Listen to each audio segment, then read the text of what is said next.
Tere, head YouTube'i vaatajad ja Kagu raadio kuulajad. Algamas on Toomas Pauri autorisaade ja minu saatekülaliseks on Vambola Kolbakov. No tere, Vambola! Tere! No räägime siis e-valimist, ma toon natuke siin näiteid.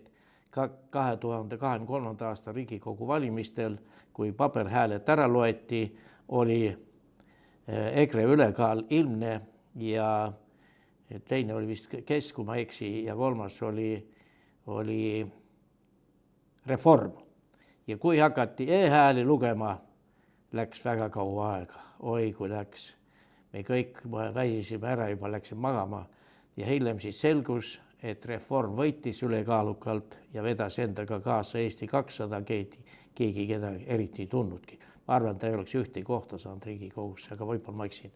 No aga ma tulen tagasi 2015. aastal Riigikogu valimistel võitis siis selline kolmik nagu Keskerakond, no tähendab ei võitnud, aga Keskerakond moodustas valitsuse Isamaaliidu ja EKRE-ga ja Jüri Ratas sai peaministriks. Vaata siis Keskerakond oleks võinud teha sellise asja, mida Vambol on kindlalt väitnud, et kutsud enda juurde valimiskomisjoni esimehe ja ütelnud, homme kell 12 lõpetame e-hääletamise. Ja Jaanus Karilaid, kes oli õiguskomisjoni esimees, kahekesi oleks võinud ära teha. Isamaa muidugi tuleks laua alla jooksnud. EKRE võttis sõna ja oli nagu julgem. Ja kui infoministriks pidi saama või sai, ikka vist valiti, Martin Kuusik, siis meedia tuli välja, et tema peksab naist iga hommiku, ma ei tea, kas kätte või rusikatega, kisa läks nii suureks ja isegi president Kersti Kaljuraid, kes on täna olümpiakomitee president samuti, tuli välja Riigikogusse, kus tal oli särk seljas, sõna on vaba. Nad keegi ei viitsingi kuulata, mis tegelikult toimis. Pärast, kui kohtud olid juba aastaid siin kestnud, siis tuli välja, et Martin on väga perearmastaja meest ja iga kell, kui ta läks tööle, hommiku suudles naist, ma ei tea, kas huultel või põsele. Nii et vaat sellised asjad juhtusid, need ma süüdistan siin peaministrit Jüri Ratast, kes seda asja ära ei tehnud, tema käes oli võim ja vägi ja me siin võib-olla natuke räägime sellest, et see mees, ma ei tea, kas maailmas on teist sellist juhtu, hüppas siis peaministri, ta küll ei olnud enam peaminister, aga hüppas Isamaaliitu ehk teise erakonda ja Annusikene loises talle järgi. Nii et mis ma nende kohta ütlen, midagi oska öelda. Võib-olla sina oskad, aga ma küsin, et kas mu jutt oli tõene? Esiteks Jüri Ratasest tõe osas, jah, sihukesi asju on juhtunud. Isegi üks suur mees on vahetanud parteid 2 korral. Ta on konservatiividest saanud leiboristiks ja leiboristiks konservatiiviks tagasi ja on olnud 2 korda Briti peaminister, see on Sir Winston Churchilli lugu. Keegi tahab võib lugeda. Teiseks, jah, see kaart oli sinine. Otsast lõpuni oli vist 2 rohelist täppi, Tallinn ja Narva ja polnud ühtegi kollast, isegi kollast värvi lõhnagi seal juures. Aga siis leiti kuskilt üles 66 000 täiesti ootamatult lisandunud häält, elektroonset häält, justkui inimeste poolt, kes polnud varem valimas käinud või väljaspoolt tulnud inimeste poolt. Ühesõnaga, kuskilt leiti 66 000 häält ja selle häältega aidati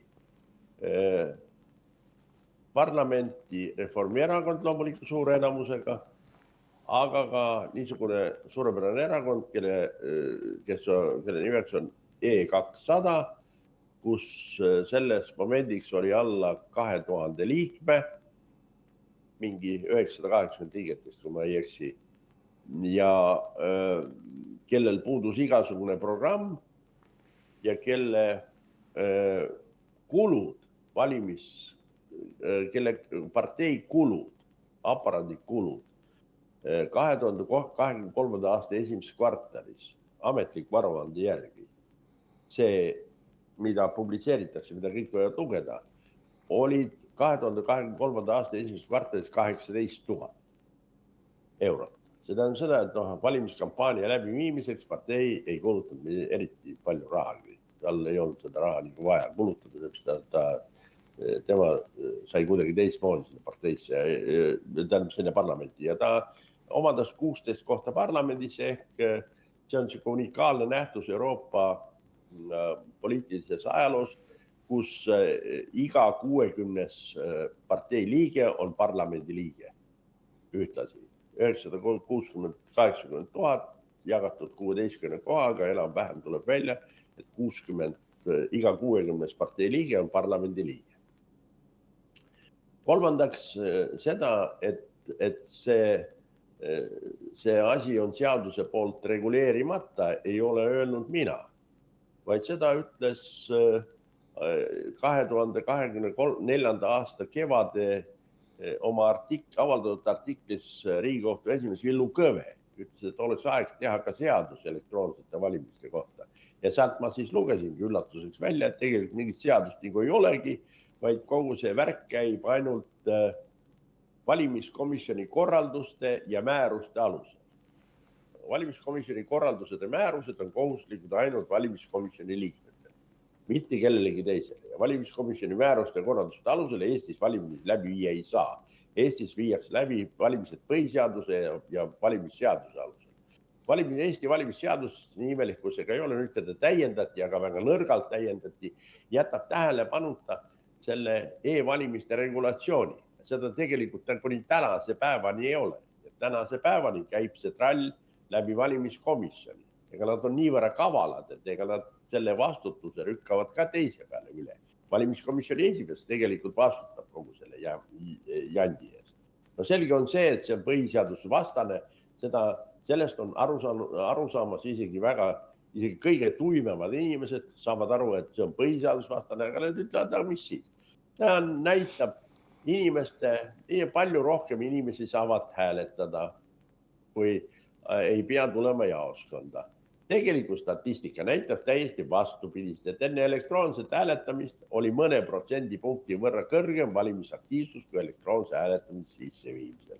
Ja üldiselt ta kõigub seal kusagil 60-65% vahel üleriigilistel hääletamistel, kuskil seal lähedal, et nad ei ole mõjutanud ka seda niimoodi valimisaktiivsust, mida nüüd siis kõigest väed topitakse.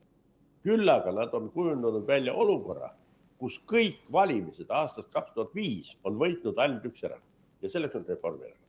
Absoluutselt kõik valimised. No, siis seal on muidugi selle hääletamise tulemustes on ka hulga erisusi. Näiteks sellised kodanikud nagu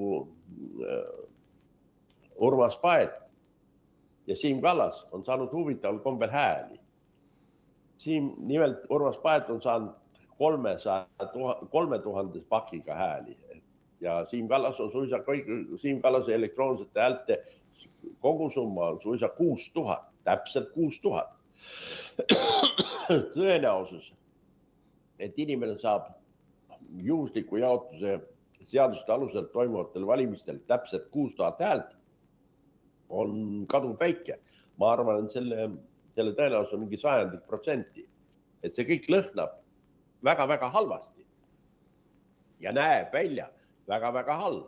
Ja pealegi ta on põhiseadusvastane ja pealegi tal puudub seadus, aga me ometigi seda harrastame. Nii kui eelmises saates me rääkisime Rail Balticust, me harrastame ka siin asja, mida tegelikult me ei peaks harrastama.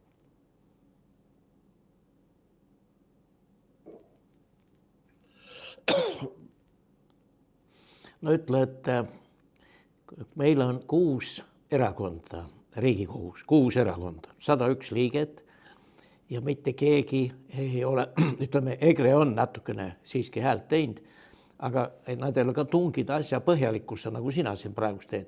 Kui nad teeks asja endale selgiks, siis lõpetaks ära. No ma vaatasin, Martil on häält küll, kui nad selle laeva asja seal, kes seal meie territoriaalvetes taheti tirida. Et siis oli meestel kõva häält küll, aga nagu e-hääletuse osas, et kas neile see endile kõigile meeldib või mis probleem seal on? Vaata, laev on välispoliitiline probleem. ja selles osas võib häält teha nii palju kui jõuad. E-hääletus on sarnane, aga antagu mulle kuulajaskond seda andeks, on sarnane nagu laseksid ise endale püksi. Alguses on hea ja soe, aga siis hakkavad hädad pihta. Hõõrub, haiseb. Ja kõige lõpus puutuda ka ei tohi. Möödas on 20 aastat sellest ajast peale, kui korraldati esimene e-hääletus. Ma juba eelmine kord ütlesin, kas keegi kujutab endale ette seda efekti, kui maailma avalikkus saab teada, et ühes NATO täisliikmesriigis, ühes Euroopa Liidu täisliikmeriigis ja igati seniselt reklaamitud eesrindlikus riigis on 20 aasta vältel valimistulemustega, hääletustulemustega, manipuleeritud. Mina seda ette ei kujuta. Sellest on see on ülemaailmne skandaal. Ja kõik poliitilised jõud täna parlamendis saavad aru, et sellest saab ülemaailmne skandaal. See on,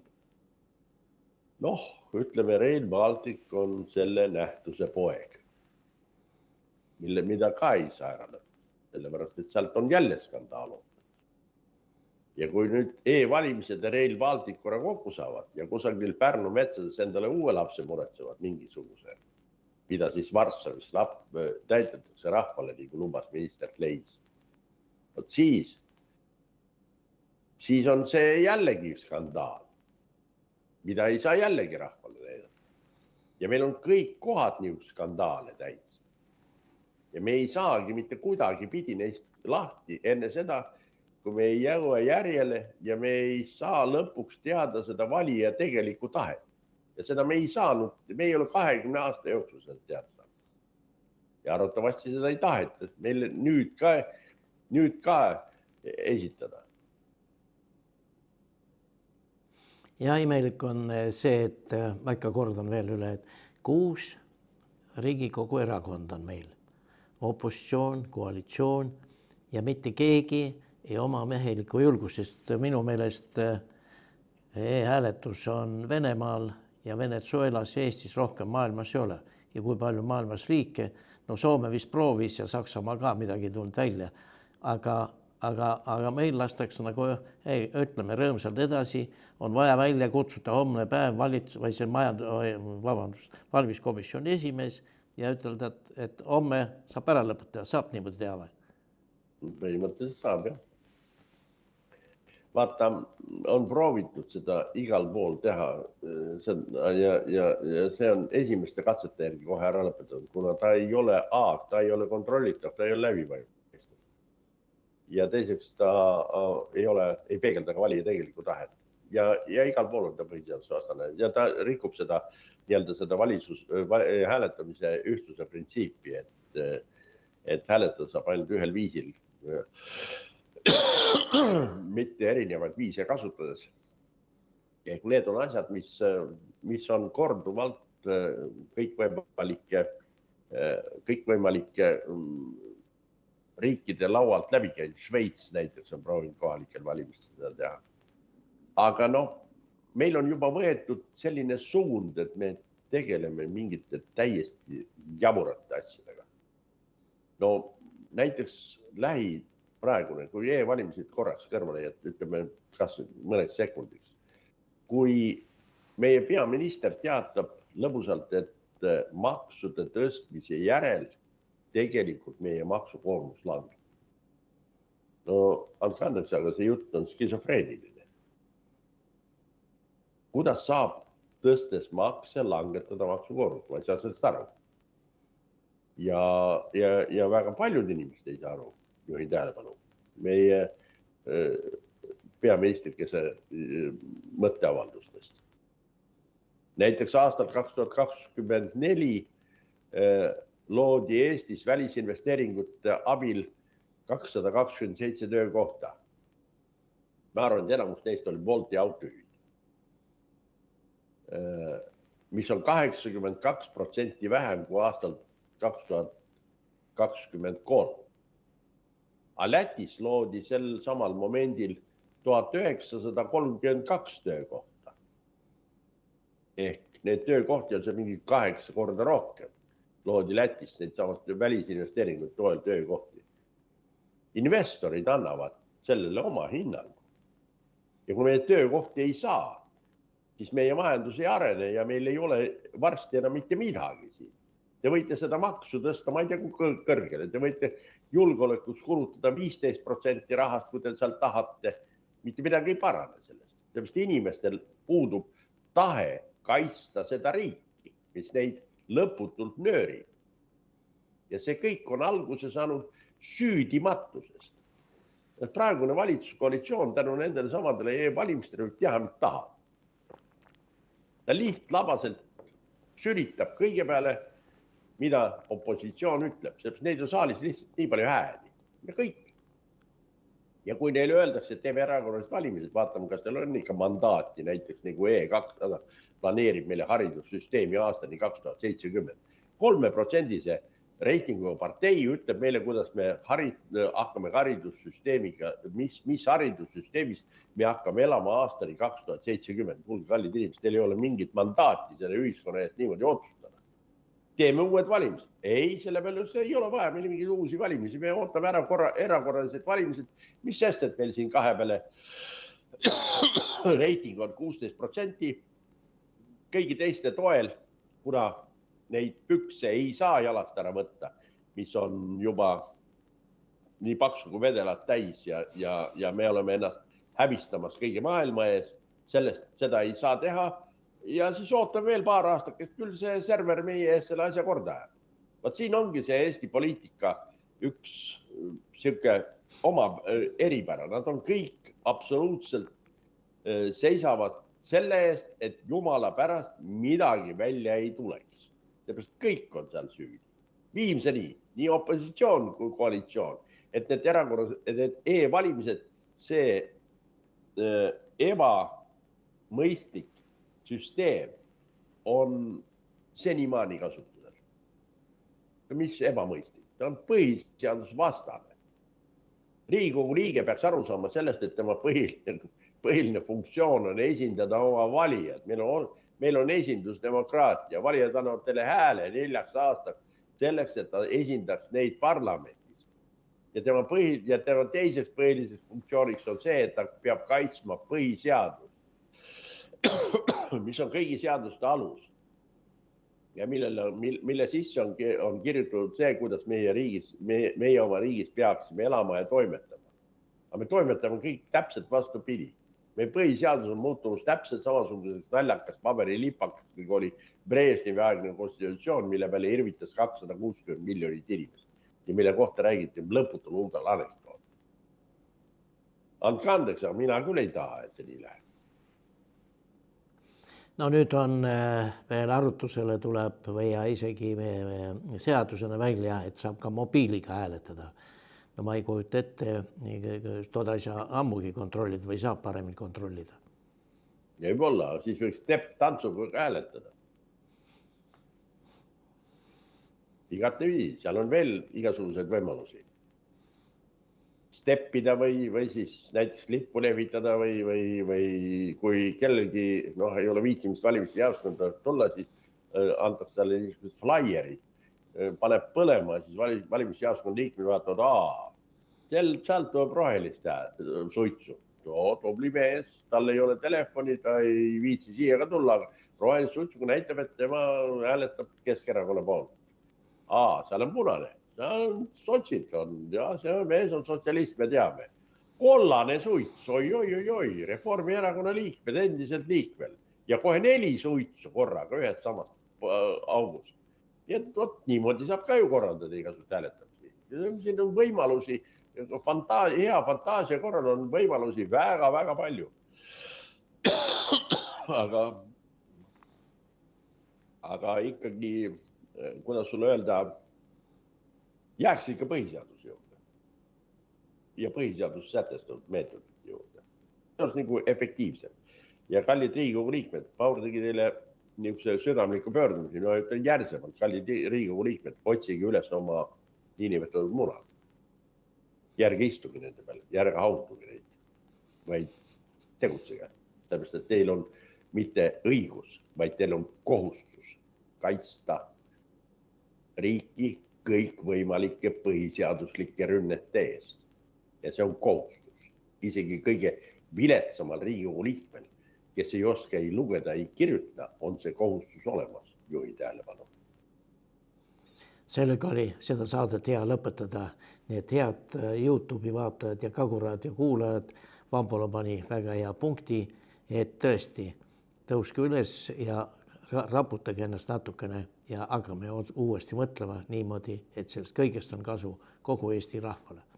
Aitäh kuulamast. Muuseas, selle eest saab karistada ka, kui ei täida põhiseadust. Ka Riigikogu liige. Aga soovin kõigile head ilusat kevadist päeva. Nägemist. Aitäh teile, kõik head.